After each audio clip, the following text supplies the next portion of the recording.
Who were you before you were born? Buddhism explains. Chapter 1. The age-old question about our origins. Have you ever looked up at the vast, starlit sky and felt a deep, unexplainable sense of longing? A feeling of, having been here before? A question of, where did I really come from? Not just your hometown or even your parents. But, before that? This isn't some new age, trendy question. It's a question that's been echoing in human hearts for as long as we've had hearts to question with. This innate curiosity isn't limited to childhood. It persists throughout our lives, resurfacing in moments of quiet contemplation, philosophical debates, and spiritual seeking. We yearn to understand our origins because it informs our present, offering a sense of purpose, and, perhaps, a glimpse of our destiny. This very search was also central to the Buddha's own journey. He said, after his enlightenment, "Through countless births I wandered, seeking but not finding the builder of this house." He wasn't referring to a literal house, but to the house of our individual existence. This cycle of birth and death, and that builder he sought? It's not a god or a single creator. In Buddhist understanding, the builder represents our own craving and ignorance, the attachments and misunderstandings that keep us trapped in this cycle. This realization led him to explore the nature of existence in a profoundly different way. Different cultures, of course, have approached this fundamental question through various lenses. Some posit a creator god. For instance, in Christianity, it's often believed that God creates the soul at conception. Others embrace a cyclic view of the universe. Hinduism and Buddhism, for example, teach reincarnation, where a continuous stream of consciousness flows through different lifetimes. Indigenous cultures often hold unique beliefs deeply connected to the land. Certain indigenous tribes in Australia believe that before birth, individuals exist as ancestral spirits within sacred places. As you can see, humanity has grappled with this question in countless ways, each reflecting a unique understanding of the universe and our place within it.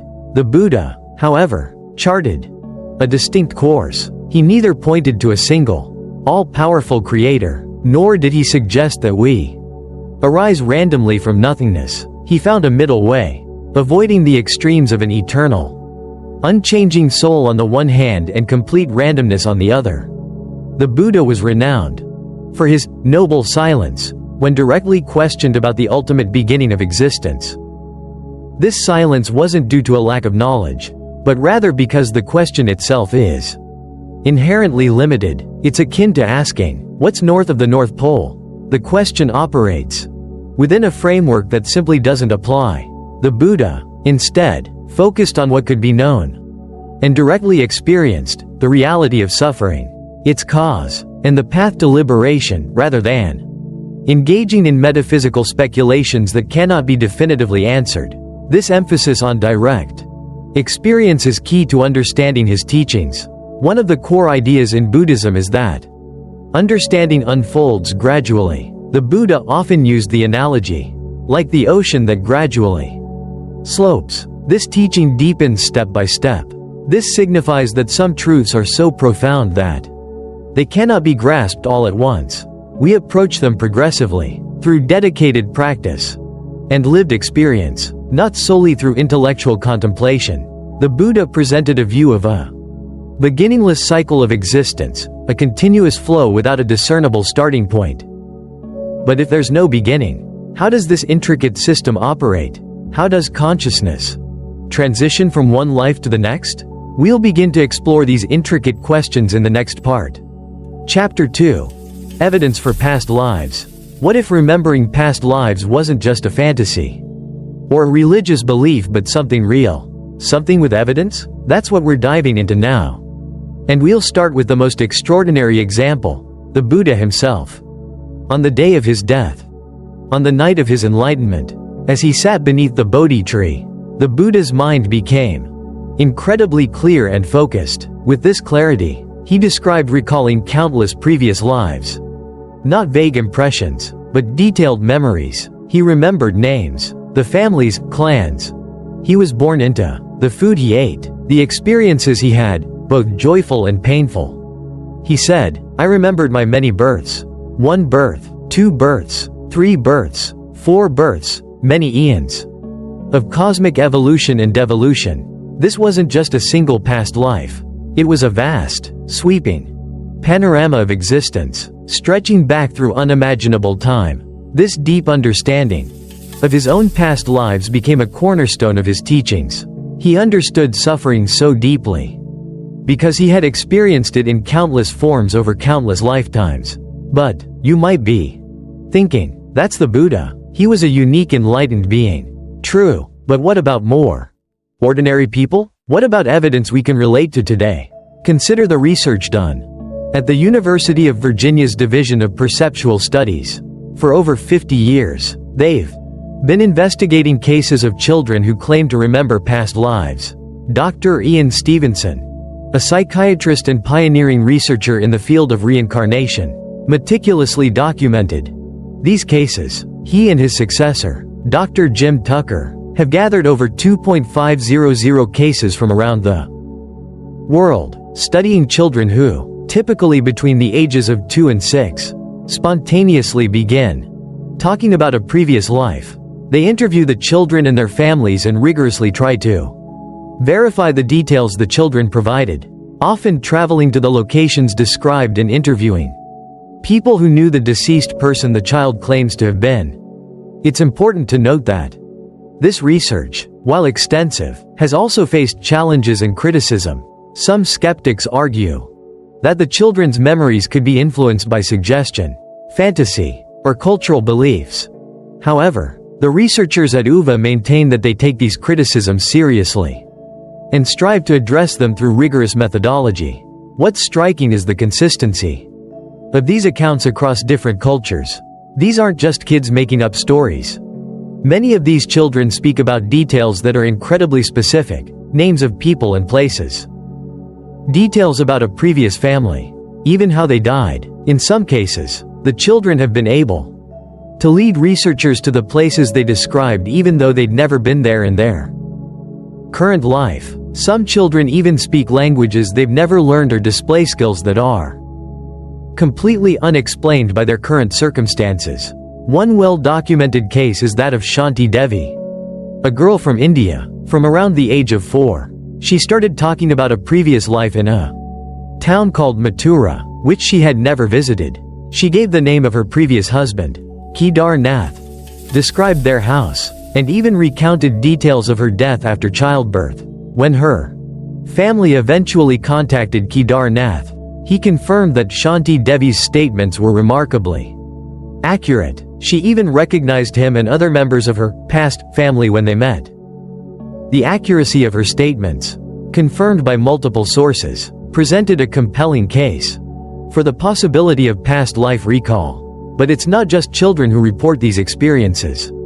Adults, too, sometimes have spontaneous past life memories, often triggered by a particular place, smell, or sound. Have you ever experienced déjà vu, that uncanny feeling of having been somewhere or done something before, even though you know you haven't? Or perhaps you have an unexplained phobia, like a deep fear of water that might be linked to a traumatic event in a previous life? Similarly, strong, inexplicable attractions to certain cultures or time periods could be echoes of past connections. These experiences, while often dismissed as mere coincidence or imagination, can be surprisingly vivid and persistent. The Buddha himself said, "Long have you wandered through this cycle of births and deaths, leaving a trail of tears." This is a reminder of the extent of suffering. These aren't just isolated incidents, they're patterns that emerge again and again, suggesting that there might be more to our consciousness, more to our history, than we typically assume. Chapter 3. How consciousness travels between lives. If we accept, even tentatively, that past lives might be real, the next big question is, how? How does something of us move from one life to the next? The Buddhist explanation centers on the concept of consciousness, but not consciousness as a fixed, unchanging entity or a soul that resides within us. Imagine a river. The water flowing past any given point is always changing. The water you see now is not the same water that was there a moment ago. yet it's still the same river. There's continuity, even though there's constant change. Just as the river maintains its identity as a river, despite the ever-changing water, the mind stream maintains a continuity of consciousness. Despite the ever-changing thoughts, feelings, and experiences, this is how Buddhism views consciousness: a flow, a stream, a mind stream. Your mind today is not exactly the same as your mind yesterday. You've had new experiences, learned new things, maybe even changed your perspective on something, but there's still a connection, continuity, between your mind yesterday and your mind today. That's the mind stream. This presents an apparent paradox. Buddhism teaches that there's no permanent, unchanging self or soul, yet something continues. The key is to understand that it's not a thing that continues but a process. The Buddha used the analogy of a fire. A fire is named after its fuel: a wood fire, an oil fire, a gas fire. The fire itself isn't a separate, independent entity. The fire exists only in dependence on the fuel. Just as consciousness exists in dependence on the body and mind. Change the fuel and you change the fire. Just as a new fire can be lit from an existing flame without the flame itself being transferred, consciousness continues in a new life, shaped by the conditions of the previous one, without a permanent self being passed on. So what happens when we die? According to Buddhism, the physical body breaks down and the various elements that make it up, earth, water, fire, air, dissolve. But the mind stream, the flow of consciousness, doesn't just stop. The last thought moment before death is considered extremely important. It's like the final, strong current in a river before it flows into a larger body of water. The quality of that last thought, whether it's filled with peace, fear, attachment, or aversion, significantly influences the next stage. Tibetan Buddhism, in particular, has very detailed teachings about this process. It describes how consciousness gradually separates from the body, like a rider dismounting a worn-out horse. The different elements of our being dissolve in stages. The earth element dissolves, leading to a feeling of heaviness and a sense of sinking. Then the water element dissolves, followed by fire and air, each with corresponding sensations and experiences, such as dryness, loss of warmth, and cessation of breath. These stages culminate in a final dissolution of the grosser levels of consciousness. Understanding these stages is considered crucial for preparing for death and navigating the bardo experience with greater awareness and equanimity. After death, consciousness enters an intermediate state, known in Tibetan as the bardo. This is a transitional period, a bit like a dream, where the consciousness is no longer connected to a physical body but hasn't yet entered a new one. The length of time spent in the bardo is said to vary depending on the strength of their karmic imprints, their level of spiritual development, and the clarity of their awareness at the time of death. While the bardo experiences are shaped by past karma, they are not predetermined. The individual still has a degree of agency and can influence their future trajectory through their thoughts and intentions during this transitional state. The Tibetan Book of the Dead, a classic text, describes the bardo experiences in great detail. The Tibetan Book of the Dead serves as a guide for navigating the bardo, offering instructions and practices to help the deceased achieve liberation or a favorable rebirth. It says that, in the bardo, the mind has 7 times the clarity it had during life. But it's also much more easily influenced by karmic imprints. This heightened awareness can be overwhelming, leading to confusion and disorientation if the individual is not prepared for the experiences of the bardo. It's a state of heightened awareness, but also potential confusion. The experiences in the bardo are shaped by the thoughts, actions, and habits accumulated during our lifetime. This state is like a bridge between death and rebirth. Chapter 4. How Karma Determines Your Rebirth. We've talked about consciousness flowing between lives. But what directs that flow? What determines where and how we're reborn? The answer, in Buddhism, is karma. But karma is often misunderstood. It's not fate. It's not some cosmic reward and punishment system. It's a more nuanced and logical concept than it's often portrayed. Karma, at its core, means action, specifically intentional action. Every action we take, driven by intention, creates an imprint, a seed, in our mind stream. Think of it like throwing a pebble into a pond. The pebble creates ripples that spread outward. These ripples represent the karmic imprints that shape the future trajectory of our consciousness. The Buddha put it simply, I am the owner of my actions. Heir to my actions. Born of my actions. This isn't a mystical statement. It's a statement of cause and effect. Our actions have consequences. Those consequences shape who we are and who we become. The effects of our actions aren't always immediate. Some karmic seeds ripen quickly. Like planting a seed and seeing it sprout in a few days. Others take much longer, even lifetimes, to bear fruit. This is because the conditions for a particular karmic seed to ripen might not be present right away. This delayed effect is known as vipaka karma, where the consequences of our actions manifest in future lives. So, what pulls us toward our next life? It's our attachments, our cravings, our clinging to existence. These desires, fueled by past karma, create the conditions for rebirth. Buddhist teachings describe three necessary factors. For conception, the union of the parents, the mother's fertility, and the presence of a gandhabba, a being seeking rebirth, a consciousness stream ready to enter a new womb. As we've established, the gandhabba isn't a soul, but rather the stream of consciousness, carrying the karmic imprints from past lives, and it's drawn to a particular set of parents, a particular family, and particular circumstances that resonate with its karmic tendencies. The Buddha explained, beings are reborn according to their actions, taking rebirth in families similar to their nature. This means that the qualities of our mind, whether we cultivate generosity or greed, kindness or cruelty, wisdom or ignorance, create an affinity, a resonance, with certain conditions. The circumstances of our birth, the time, place, and family we're born into, are the result of an incredibly complex interplay of countless past actions. Not just a single cause. Some people are born into hardship, facing difficult challenges. Others are born into privilege and ease. This isn't a matter of luck or divine favor. It's the unfolding of karma, the playing out of past actions. In the Kullakamavabhanga Sutta, the Buddha explains to a young man the reasons for differences in people's fortunes.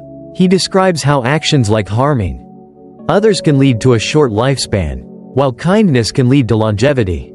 He explains how generosity leads to wealth, while stinginess leads to poverty. He connects anger with ugliness, and patience with beauty. In essence, the Kullakamavabhanga Sutta illustrates the direct relationship between our actions and their consequences, emphasizing the importance of ethical conduct. But, and this is crucial, karma isn't deterministic. While our past shapes the conditions we're born into, it doesn't completely determine who we are or what we do. Past actions create tendencies, not fixed destinies. We always have the capacity to make new choices, to plant new seeds, to create new karmic ripples that will shape our future. Through mindfulness and conscious effort, we can become more aware of our habitual patterns and make choices that lead to more positive outcomes. Education, culture, and most importantly, our own present actions play a significant role in shaping our lives. Chapter 5, The No-Self Paradox. Imagine holding a fistful of sand. You can feel the individual grains, separate and distinct. But open your hand, and the sand flows, shifts, and merges back into the whole. Where is the fistful? It was a temporary formation, a collection of individual grains. Given a label, Buddhism's teaching of anatta, or no-self, asks us to look at our own sense of self with the same discerning eye. The idea of no-self is a cornerstone of Buddhist thought, and it can be one of the most challenging concepts to grasp. This concept can be challenging to grasp initially, as it seems to contradict our everyday experience. We feel like a solid, separate me with a continuous identity. So how can Buddhism say there's no self? It's not that our experiences aren't real, but rather that there's no permanent, unchanging entity behind those experiences. And if there's no soul, no permanent me, then what's actually being reborn in the cycle of birth and death? This presents an apparent paradox. It's important to understand that Buddhism distinguishes between two levels of truth: conventional truth and ultimate truth. Conventional truth is the way we ordinarily perceive the world, as a collection of separate objects and individuals. We have names, identities, and personal histories. This is all valid and necessary for navigating daily life. But ultimate truth, from a Buddhist perspective, goes deeper. It reveals that these seemingly solid, separate entities are actually impermanent, interconnected processes. There's no fixed, unchanging core that we can point to and say, "That's me." The Buddha used the analogy of a chariot. A chariot is made up of various parts: wheels, axle, frame, yoke. If you take the chariot apart, piece by piece, where is the chariotness? There's no single part that is the chariot. The chariot exists only as a conventionally designated entity, a collection of parts. Similarly, what we call I or me is a collection of constantly changing physical and mental processes, known in Buddhism as the five aggregates, or pancha skandhas, form. Our physical body, feelings, sensations, both pleasant and unpleasant, perceptions, how we interpret sensory information, mental formations, our thoughts, intentions, and habits, and consciousness, awareness itself. There's no permanent, unchanging self within these processes. This doesn't mean we don't exist. It means that we don't exist in the way we think we do. As solid, separate, independent entities, we exist as processes, as flows, as interconnected events. So, if there's no soul, what's reborn? It's not a thing that's reborn, but a pattern, a continuity of cause and effect. Think of a candle flame. You can use one candle to light another. The flame on the second candle isn't the same flame as the first. But it's also not completely different. There's a causal connection. The first flame creates the conditions for the second. Similarly, the mind stream in one life creates the conditions for the mind stream in the next. It's not a soul transmigrating, but a pattern of energy, shaped by karma, continuing to unfold. Consider this. You're not the same person you were yesterday. Physically or mentally, your body has replaced countless cells. Your memories, your skills, even your personality traits are constantly evolving. Yet, there's still a sense of continuity. A connection between you, yesterday, and you, today. The Ship of Theseus, a thought experiment from ancient Greece, highlights this. If you replace every plank of a ship one by one, is it still the same ship? Buddhism would say that conventionally, we can still call it the same ship, but ultimately, it's a continuous process of change. So, the no-self teaching isn't about denying our existence. It's about understanding the nature of our existence as impermanent, interconnected, and constantly evolving processes, rather than fixed, separate and unchanging entities. It's about freeing ourselves from the illusion of a solid self that needs to be protected and defended, and opening ourselves to a more fluid and interconnected way of being. By recognizing the impermanent and interconnected nature of our being, we can reduce suffering, cultivate compassion, and live with greater freedom and wisdom. Chapter 6. Science meets ancient wisdom. For centuries, the insights of Buddhism about consciousness and the nature of reality were largely confined to the realm of spiritual practice. But something remarkable is happening now. Modern science, particularly neuroscience, is beginning to explore these very same questions, and the findings are often surprisingly aligned with ancient Buddhist wisdom. One of the biggest challenges in neuroscience is what's called the hard problem of consciousness. How do physical processes in the brain give rise to subjective experience, the feeling of being you, seeing the color red, experiencing joy or sadness? Materialist theories, which assume that matter is the fundamental reality, struggle to explain this because they cannot account for the subjective, qualitative nature of experience, what it feels like to be conscious. The Buddhist perspective offers a different starting point. It suggests That consciousness isn't simply a product of the brain, but something more fundamental. It's not that consciousness is inside the brain, but rather that the brain exists within the field of consciousness. This might sound unconventional, but consider this. All of our experiences, including our scientific observations, are ultimately experiences within consciousness. We can't step outside of consciousness to study it objectively. This highlights the fundamental role of epistemology, the study of how we know what we know, in our understanding of reality. And what about memory? The conventional scientific view is that memories are stored within the brain, like files on a hard drive. But there are cases that challenge this model. Consider terminal lucidity. This is a phenomenon where people with severe brain damage, such as those with advanced Alzheimer's disease, suddenly become lucid and clear, thinking shortly before death. How can this be if their brains are severely impaired? It suggests that memory and cognitive function might not be solely dependent on brain structure. Another intriguing area of research involves heart transplants. There have been cases where heart transplant recipients report experiencing new memories, preferences, or even personality traits that seem to have come from the donor. For example, Claire Sylvia, after receiving a heart and lung transplant, developed cravings for foods she previously disliked, such as green peppers and beer, which the donor had enjoyed. While these cases are anecdotal and require further investigation, they raise fascinating questions about the nature of memory and its possible connection to the body beyond the brain. These are just a few examples.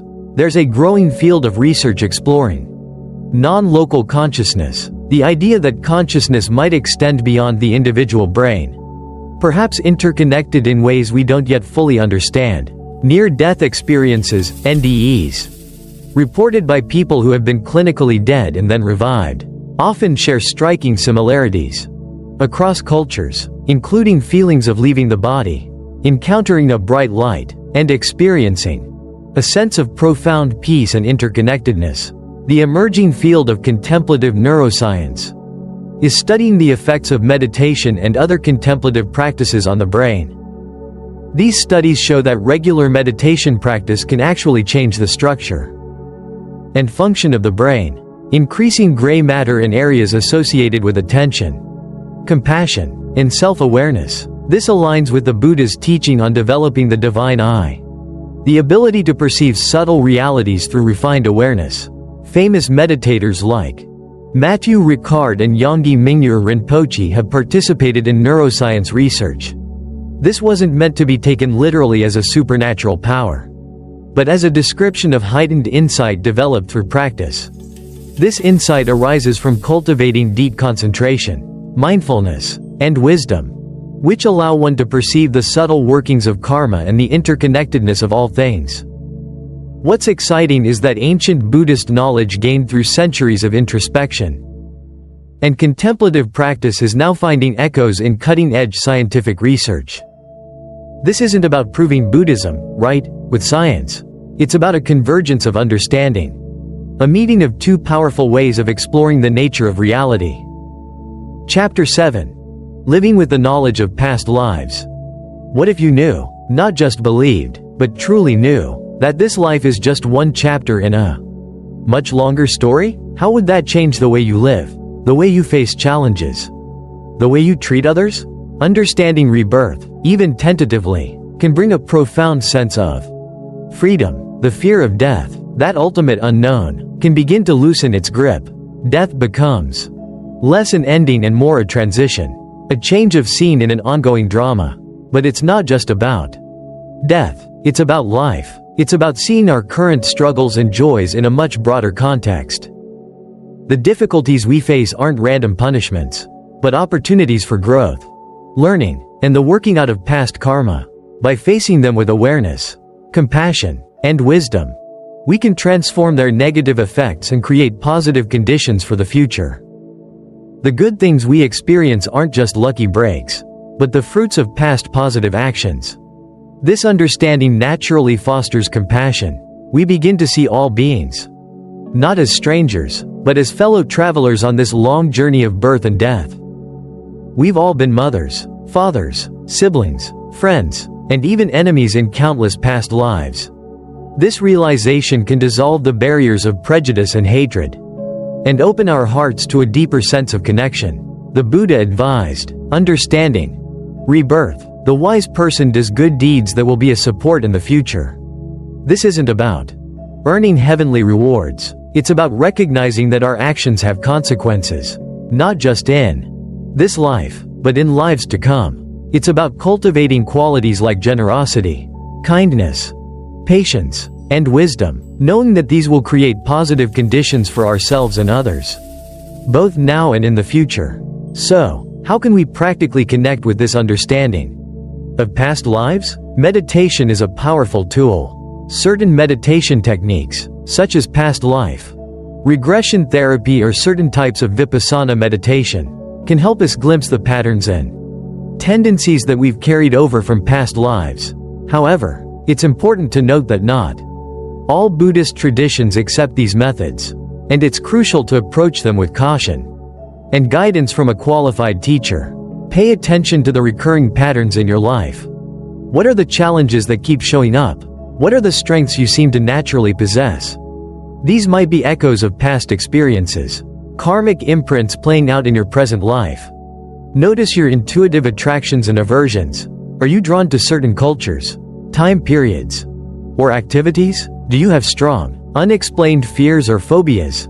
These could be clues to past connections. Keeping a journal of these patterns and insights can be a helpful way to explore their potential connections to past lives.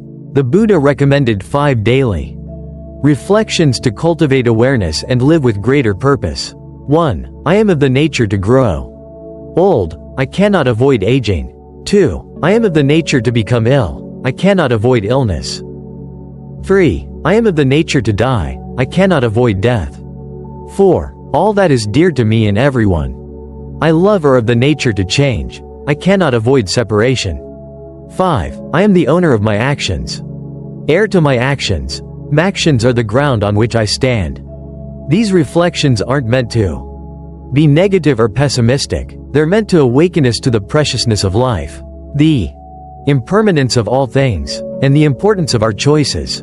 Even small actions, done with intention and awareness, can create powerful, positive karma. A simple act of kindness, a moment of patience, a conscious effort to cultivate understanding. These seemingly insignificant actions can have profound effects. These seemingly small actions, accumulated over time, can have a profound impact on our karmic trajectory.